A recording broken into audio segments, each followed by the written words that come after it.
Okay. Hello, everyone. My name is Skeleto. I'm the project coordinator here at Africa Archive, and welcome to our webinar series. Just a bit of background of who we are as Africa Archive. We're a community-led digital archive for African research, promoting research discoverability in Africa and outside. And we're running a webinar series. And on today's talk, we'll be talking about accessibility, affordability, and discoverability for scholarly literature in Africa. And our speaker today is Kamran Kardan from Zendy. And just a bit of background about Kamran. Kamran Kardan is the founder and chief executive officer of Knowledge E. He founded Knowledge E in 2012 with the aim of providing unique, professional, and high-quality services to the information professionals in the Middle Eastern region and beyond. He is the co-founder and managing director at Zendy, an organization that is focused on making academic research affordable and accessible around the world. Kamran has 20 years of experience working in the publishing industry on both the publisher and agency front, working closely with some of the top consortia, libraries, ministries, hospitals, and corporations within research and education section in the region. He has experienced the birth and the growth of many digital libraries. Driven by his interest in learning societies, he has initiated and participated in the completion of various special development projects. Kamran holds a BSc in engineering and MSc in marketing with a thesis on open access publishing business models, as well as MBA from the University of Manchester with a dissertation on the application of business model canvas in university research offices.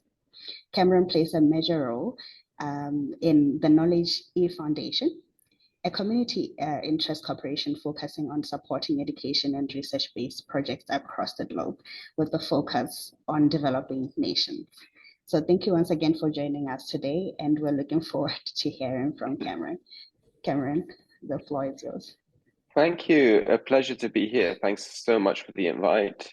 And when it comes to accessibility of scientific literature in various regions, this is very close to my heart, and I'm always very excited to have the opportunity to discuss and share different ideas and projects that we are working on.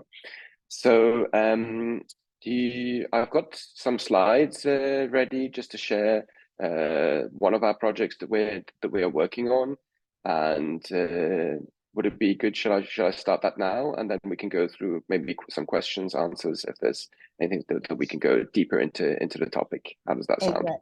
Definitely. Go on. Great. Okay, so I'll just share my screen. Let's see if this works well. Okay. Can you see my screen? Is that a yes? Is that a yes? Yes. That's perfect. Great. Okay, that's fantastic. Okay, so I'm here to talk about Zendy, a project that has taken a major part of my life for the past, I can say, 7 years. It's something very close to me. As you mentioned in my background, open access has been very close to my heart. I even, when I was studying, based on my interest, I dedicated my dissertation towards open access models. And it's been a journey to see how these different business models have evolved over the years. And even though we are in a world where open access is more acceptable and more utilized by researchers, funders, various organizations, and many are seeing the benefits of it, we still are not 100% open access. And there's still a lot of content that is behind paywalls, and there are difficulties in order to get there. At the same time, in a completely open access world, we still have the challenge of discoverability. So the content is there, but how easy is it to find? And how easy is it to include it into our workflows and study flows and research flows? So the whole idea and the whole birth of Zendy was looking at the accessibility landscape and seeing what else can be done. While there is a big drive towards open access, things are moving, there's still much that can be done on the accessibility front. And still, as I said, there is room for new business models and new ways in order to provide affordable access, not just free access for those paywalled content. Now, on the open access front, we are also an open access publisher. We are publishing various regions, journals and conferences in Diamond Open Access without charging APCs. But still, what can be done on the affordability front? So what I did is I looked at the other industries. What happened in the music industry? We all saw the rise of Napster, providing and sharing music, and now most of us enjoy a subscription to Spotify or various other services, where for a monthly smaller subscription fee, which is less than a single album, we enjoy unlimited access to a lot of music. We see the same on the entertainment side, where we've got either Netflix or various accounts, and we enjoy that freedom of unlimited access to various literature. Now, what happens on scholarly literature? Has anything changed in that front? There has been like various efforts from individual publishers or different initiatives like Research for Life and so on and so forth. But so far, none have been really successful on building that outreach to many individuals, not just in countries where accessibility is really low, but even in some of the global north countries, there are still individual researchers who are not members of elite institutions to access the literature. So I'll just go through the slides. So Zendy is a mission-driven research library. It's on a mission to break down barriers to accessibility of scholarly literature, and that's in partnership with publishers. We haven't invented or created a not legal version of access to literature. Everything we're doing is in partnership. If we look at sites like Sci-Hub, it's quite popular. US is the biggest user of Sci-Hub content, but basically it's not very clear. It's not in partnership with publishers. There's no visibility, and there's so many different caveats. And again, this is similar to what we saw in the different industries that we mentioned. We are really trying to reduce inequalities in accessing scholarly literature, and as a result, improving education and higher education in all the countries that we're working on. So what is our user base? I think more than 20% of our user base is coming from Africa and from the countries that I'm sharing. I think Morocco is missing, but predominantly these are main countries with users. We have users from basically every country on the map, but the majority of users are coming from East, West Africa, South Africa, and some countries in North Africa. So the outreach in other parts of Africa is not huge yet. Now, the way that Zendy works is it's free for open access content with a lot of tools. And when it comes to paywall content that the publishers are providing, it's providing affordable access. So with the price of a third of a single article, you can have unlimited access to all the publishers that are providing their content in those countries. And that is a growing base of content. In some countries, it's limited to like 5 or 6 publishers. In some countries, it's more than like 10 publishers, but the list is ever growing and we've got more publishers joining. So imagine going into a library and for the price of a cup of coffee, you get unlimited access to all the paywall content that is there. So in the business model that we mentioned, you've got open access, you've got paywall access, you've got illegal access. Why not also have an affordable access option? You know, in a world you would like to free up all the content, but and we are doing that as much as possible on the OA front. But in order to develop the platform 6 years of work has gone into it, and you can imagine the resources have gone. And for us, this has not been generating any significant revenue yet, because we believe in the mission, and we believe that eventually, once you've got the right mindset and the right intention, things will work out and things will come. So whatever we are making on other sides of the business has been put into Zendy in order to make this possible. So really, we're supporting individuals who either attend underfunded institutions that can't afford the subscriptions to all the publishers, or they're not affiliated. We're talking about individual researchers. And now if we look at the demographics, we'll see that a bit more. 28% of our users are coming from other working professionals. So when we're talking about democratizing access to literature, when we're talking about lifelong learning, when we're talking about accessibility of scholarly information for everyone and removing the barriers, 28% other working professionals, these are usually individuals who their institutions are either they're not part of institutions, they're an independent researcher, they're in a small organization who cannot afford access to scholarly literature. And we're really opening up this content to this body of users. And of course, we've got the other usual academic researchers, master graduates. We've got almost an equal female to male ratio and usage for those that we know, which is great.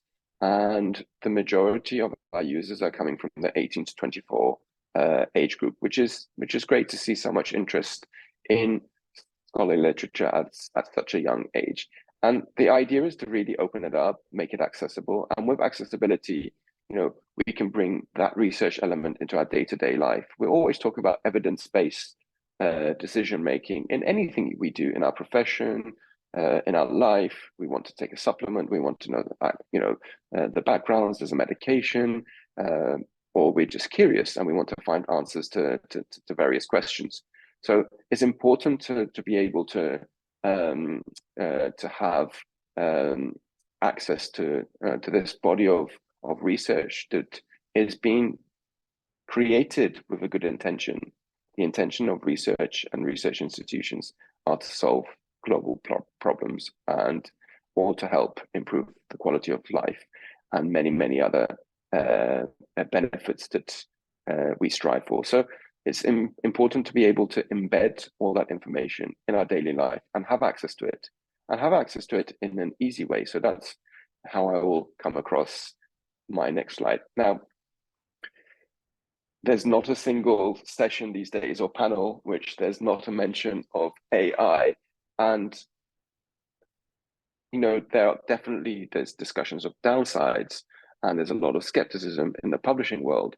But we believe in transparent AI. We believe in ethical AI. And on the onset, we have shared our imperative and our AI policy of what we plan to do and how we want to advance research.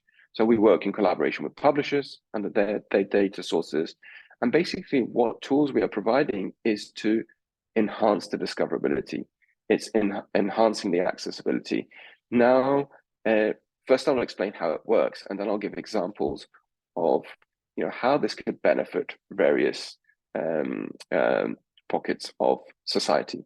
First of all, we have AI summarization, where a large article can be summarized in just seconds. We will highlight the keywords. A large language model, which is called Zaya, Zendy AI Assistant. You can ask questions and it'll bring back answers from a body of literature while referencing the sources. And we are constantly working to improve and to enhance the way that you can also link back to the references as well. But also when you ask Zaya at an article level, it will provide you with insights on different sections of an article. So on one hand, you've got summarization, so you've got quick access to knowledge, but then also AI provides you with deeper understanding and deeper access to knowledge. Sometimes you don't want to spend just a minute on an article, you want to spend hours, and Zaya enables you to do that by giving you relevant questions, what questions to ask the article, and dissecting the various sections. And of course, more and more features would come. But AI has many, many benefits on the accessibility and discoverability front. It really enables us to understand topics which are not directly our speciality. So when we talk about lifelong learning, when we talk about using science in our day-to-day life and access to research in our day-to-day life, any individual can understand an article in the language that is summarized and able to make useful insights from that. When we're talking about interdisciplinary and transdisciplinary research, which is really, really important for solving some of the global challenges, like what we saw in COVID, it was not just health sciences that was involved. You had social sciences, you had governance, you had countries, you had humanities, you had like arts, you had all these different topics coming together to solve a challenge. We see examples of that on climate change and global warming as well, where you've got sometimes the power of literature and art to share the message. There was a project with University of Exeter, which I was really fortunate to somehow be able to contribute. And basically, they were using the power of words to raise awareness on some of these global challenges like the environment. So cross-disciplinary, interdisciplinary research is made available through Zaya. So I will really stop here on the presentation and I'll open up the floor to any questions. And I'll just end here with a QR code. If you would like to set up a free account on Zendy or you'd like to try Zaya, the research assistant, you can use these QR codes to be able to sign up onto the platform. So thank you very much for listening. Thank you very much, Kamran, for such an insightful presentation. I think we learned a bit more about Zendy as well. So right now, I think I'll open the floor for questions. So you have options. You can post your questions on the chat or just raise your hand and then you can have an opportunity to ask Kamran questions.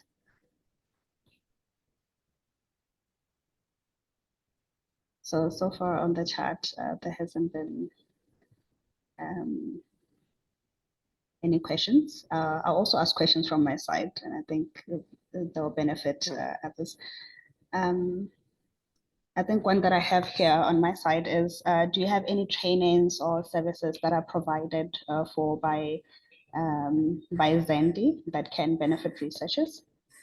Maybe if you could just give examples of those as well.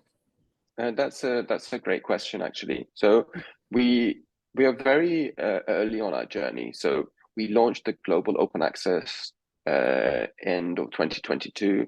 The global affordable access option was just launched in October. We've got the world to cover. In just 1 year, we have over 550,000 users on the platform from across the globe. So this has been a significant uptake of the platform.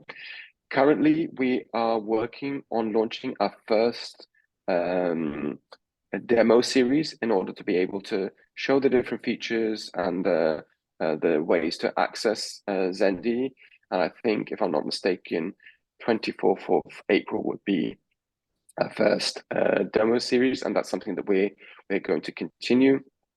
And we're working on enrolling an ambassador program that to be able to work with individuals and organizations in various regions so that we can work together and help promoting the use of Zendy. But we have a very robust support team. Any questions, any issues, it's very straightforward to use the platform. I think step one is to raise the awareness that such a platform is available, and based on that, the community will be able to further facilitate and share the various use cases of Zendy. And yeah, so we are really open to partnerships, and we're looking forward to have more. Okay. So I'm going to check the chat if we have any questions, but I'm sure that any more information can be accessed through the Zendy website as well, and I think it's shared on the chat as well. My team is sharing that on the chat. Yes. I think there's 2 questions that have been submitted. Okay. Okay, So it's on we the have Q&A section. Yes, thank you. yes. Okay, I just saw that. We have one. It says that is the AI tool free and available in Africa, and the other one is from Judah. She says, can we talk a little more about Sci-Hub and how publishers view it? Okay, sure. So first on the AI tool, basically the use of AI is completely free, along with the open access content in Africa, and we're encouraging the use. There would definitely remain, so this is our mission, open access will remain free, paid content will remain affordable. When it comes to AI tools, we might have to at one point limit the usage on the AI capabilities. So currently everything is free and it's unlimited, but at some point we might put a limit on the use of AI. But again, we will definitely come up with affordable ways to make it accessible in different regions. On the Sci-Hub, yeah, well, definitely it's not viewed positively by publishers. It's not legal. I know the concept of sharing is good, but for everything there's a way, and I think if we go through the correct way, it might take longer, but it's more sustainable, and I think everyone would benefit from it. What we've tried to do is the use of Sci-Hub is quite easy. You search, you find the article, you download it. One of our main principles has been the same. You search, you can click directly on the download and you get the article in a single click. So that accessibility and ease of access, we've definitely incorporated. Now, when it comes to the other side, it hasn't been easy, even for a platform for Zendy. Most publishers, it has taken time in order to open up. And it's been a long and very patient journey. With some publishers, we've had discussions for the past 4 years. And after 4 years, they're just now opening up the content to selected countries. There's always a worry of cancellations of the big institutional subscriptions. And that's why the publishers are not very comfortable. But we are giving all the assurances in order not to worry on that front, because we're reaching out to different participation groups. And again, when it comes to use of Sci-Hub, publishers have got no visibility of what's been downloaded, what's being used, what's popular, what's not popular. There's no insights, there's no analytics. And one of the ways that we are encouraging publishers to join the platform is that we are sharing reports and analytics on the usage of the content. So that visibility would hopefully allow, give more assurance to publishers to be able to join Zendy easier. Already we have some big names on our platform, and that's something that is growing. But like any new technology, like I gave Spotify, I gave Netflix took 3 years before really everyone really warmed up to it and had subscriptions. And even Netflix has limitations. You don't own the content, or you can't download the content. With Zendy, it's easy. You read, you download, and then you can reuse. It's on your laptop. So if you don't have connectivity or anything, that's still there. So I hope I answered those 2 questions. Okay, great. You also answered another question on internet connectivity, since it can be an issue in other areas. So that means the material is downloadable and then you can access it later on. We have 2 more questions, Kamran. One is about the content of the presentation. It's from Dialas. They're asking if you have 2 options. Do you have 2 options as an open access option and another option which is subscription based? So they're asking if they got that right. That is correct. So the platform for OA content is free. The content that publishers have, which is behind paywalls, that has been made affordable. So usually it will cost you $30, $40 to access a single article. So now, predominantly in Africa, with $10, you can get unlimited access to the platform. So that's 6 publishers, unlimited access on a monthly basis.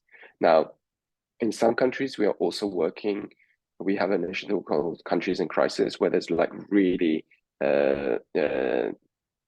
serious issues going on within that region. We're trying to get publishers to agree to open up their content for free, even paywall content for free. So in those countries, content would be completely free. So we are also open to more and more options or closer partnerships in various countries in order to have a better understanding. Our aim is to make it more affordable, but we can't really zoom down into country because, as I said, we've just started. We're a small organization with a global outreach. So the only way this can be done would be with collaborations in individual countries. The way that we started some countries testing it, and we launched globally. And we have the global platform. We can go back to actually regional instances and country instances. And down the line, our vision is to also include local content. So to enrich each country with content locally produced from that country. So that's the subscription question. I hope I answered. Right. From my side, no questions, and I'm looking at time, so for the sake of time we will address other questions later on, and you can reach out to Kamran based on the last slide that he shared with you. We can contact him on his email or go to the Zendy website. So for the sake of time, thank you very much, Kamran, for the wonderful presentation, and for everyone for attending. The webinar sessions and previous webinar sessions, as some of you have been asking, in our website at africaarchive.org. And we're looking forward to seeing you in our other series. Thank you very much, guys.